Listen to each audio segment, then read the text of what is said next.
Bueno, muy buenos días. El día de hoy vamos a hablar sobre los niveles de organización biológicos, o también denominados niveles de organización ecológicos. Entonces, como recordarán, la clase anterior nosotros estuvimos hablando particularmente de lo que hace referencia a una introducción a la ecología, que como vimos es el estudio pues de la interacción entre los seres vivos, sus ecosistemas y pues en general la forma en la que interactúan entre ellos y entre el lugar en el cual se encuentran. Lo mismo sucede pues en esta ocasión en la que nos vamos a adentrar ya en un tema muy particular de la ecología, que son los niveles de organización que tienen pues las especies en diferentes pues sistemas, que como dijimos pues tiene dos nombres: puede denominarse como niveles de organización biológicos o niveles de organización ecológicos. Ahora, como recordarán, pues nosotros hemos clasificado la forma en la que las poblaciones, o bueno, en que en general las especies se organizan, dependiendo del campo de estudio que estemos revisando. ¿Eso qué quiere decir? Si estamos hablando, por ejemplo, de un solo individuo, y en este ejemplo, digamos, un ave, si la estamos estudiando individualmente sin tener en consideración su interacción con otros de su misma especie ni tampoco con otras especies, pues estaremos hablando de solamente ese individuo. Pero si empezamos a realizar un estudio en el cual no solamente veamos a ese individuo, sino su interacción con organismos de su misma especie, estamos hablando de una población. Por ejemplo, en este caso, pues vemos una bandada de aves. Ahora, si no solamente estamos mirando cómo interacciona con eh, individuos de su propia especie, sino también cómo interacciona con otras especies, por ejemplo, si es consumido, es decir, si es depredado, si es una presa o si es un depredador, también si pues genera algún impacto ambiental, si se retira de un lugar en específico, o también si, por ejemplo, genera importancia respecto a eh, mantener una plaga a raya, etcétera. Entonces estamos hablando ya de una comunidad. En este caso no nos estamos enfocando en el lugar en el cual se encuentran, simplemente en la interacción entre especies. Es decir, qué especies, por ejemplo, necesitaría consumir esta ave para poder sobrevivir, y si esta ave sobrevive, qué otros animales pueden consumirla a ella. Esa sería la interacción que existe en una comunidad, pero no estamos, por ejemplo, refiriéndonos a si están en la montaña, si están en el valle o si se encuentran en un lugar específico o muy particular. Finalmente, si continuamos hablando de esa misma comunidad que tiene unas interacciones que ya conocemos, pero a su vez estamos agregando un lugar específico en el cual pues esta comunidad interactúa, entonces ya en ese caso sí estamos hablando de un ecosistema. ¿Esto qué quiere decir? Quiere decir que, por ejemplo, una comunidad interactúa de forma distinta, es decir, las mismas especies interactúan de forma distinta si están, por ejemplo, en un área tropical, como puede llegar a ser Colombia, o un área con estaciones, ¿no? Como puede ser, por ejemplo, Argentina. Entonces, si nos damos cuenta, las especies cambian, evidentemente, pero si nosotros lográramos colocar las mismas especies y retirarlas de el lugar en el cual se encuentran en el área que comparten y las colocamos en un área distinta, pues las interacciones también serían modificadas. Entonces, cuando estamos teniendo en consideración toda la comunidad junto con el lugar en el cual se encuentran y los aspectos ambientales particulares de ese lugar, estamos hablando entonces de un ecosistema. Ahora, normalmente se trabaja únicamente hasta este lugar, es decir, se trabaja como lo más grande del ecosistema, pero no es así. Existen otros dos clasificaciones más altas de ecosistema. Si juntamos dos ecosistemas o más en un lugar específico igualmente, estamos hablando de un bioma, que es una serie de ecosistemas con características particulares. Y finalmente, pues ya estaríamos hablando de la clasificación más grande, que evidentemente es el planeta Tierra, que está compuesto de muchos biomas.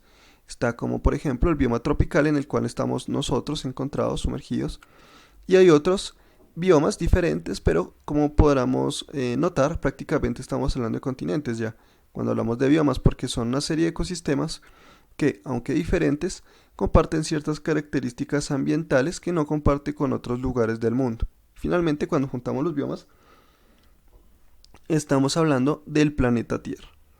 Ahora, estos, como dijimos, son los niveles de organización externa. ¿Por qué se denominan externos? Porque recordemos que internamente también existe un tipo de clasificación o de organización, que es célula, tejido, órgano y sistema, que es cuando estamos hablando de cómo se organiza la vida al interior de un individuo en particular, precisamente formando pues individuos superiores, ¿no?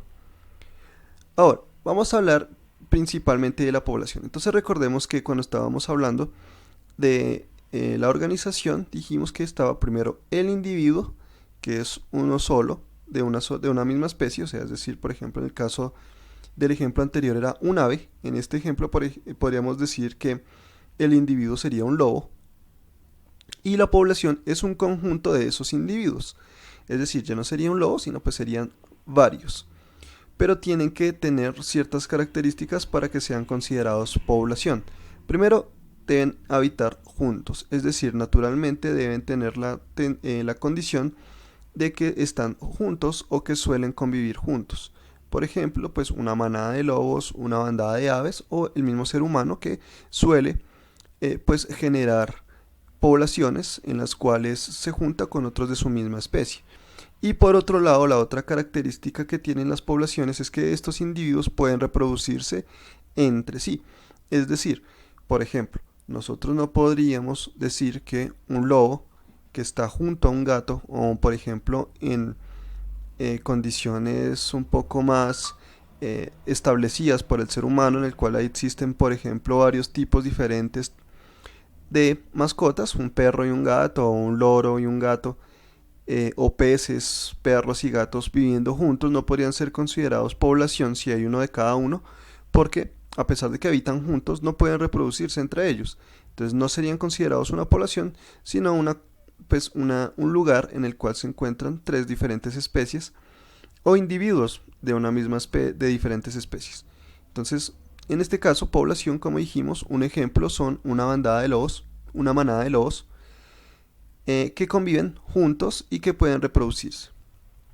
Ahora, ellos tienen una dinámica, no todos tienen la misma jerarquía. Entonces, en el caso de los lobos, la dinámica es que existe, como nosotros sabemos, un lobo o un macho alfa y otros que van cambiando su jerarquización. En las poblaciones existe una organización en búsqueda, claro, de la supervivencia de toda la especie en general. Ahora, cuando ya estamos hablando de una comunidad, estamos haciendo referencia a una serie o un conjunto de poblaciones. Recordemos que cuando estábamos hablando de poblaciones, estábamos hablando específicamente de, pues, una serie de individuos que se pueden reproducir, es decir, una serie de individuos de la misma especie.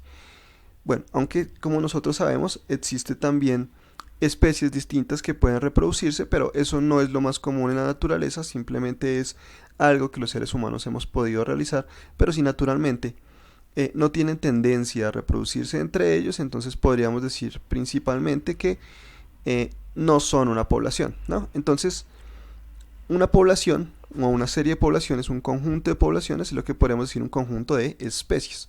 En este ejemplo podríamos observar que existe una población de elefantes, una población de cebras, una población de jirafas y una población de leones.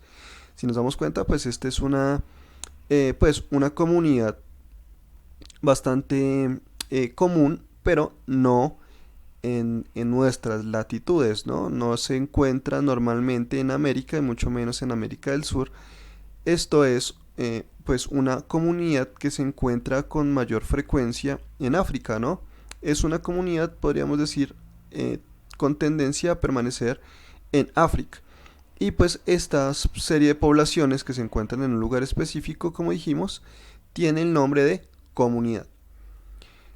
Ahora, estas comunidades no solamente tienen que tener la condición de que pues se relacionan juntos, porque podríamos decir entonces que un zoológico es una comunidad, pero no lo es. ¿Por qué no lo es? Bueno, primero porque tiene una injerencia al ser humano, es decir, cada individuo, cada población, podríamos decir, o cada especie, se encuentra separada de las demás de forma artificial.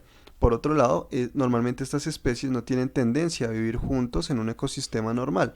Es decir, si todas estas especies o todas estas poblaciones suelen convivir juntos en un ecosistema particular, ahí sí podríamos llegar a considerarlo comunidad. Es decir, son poblaciones que naturalmente suelen juntarse, no necesariamente conviviendo permanentemente, pero sí podríamos decir que suelen encontrarse siempre en un mismo lugar por las condiciones ambientales que les genera pues beneficios a todas las especies que se encuentran conviviendo en ese lugar en específico.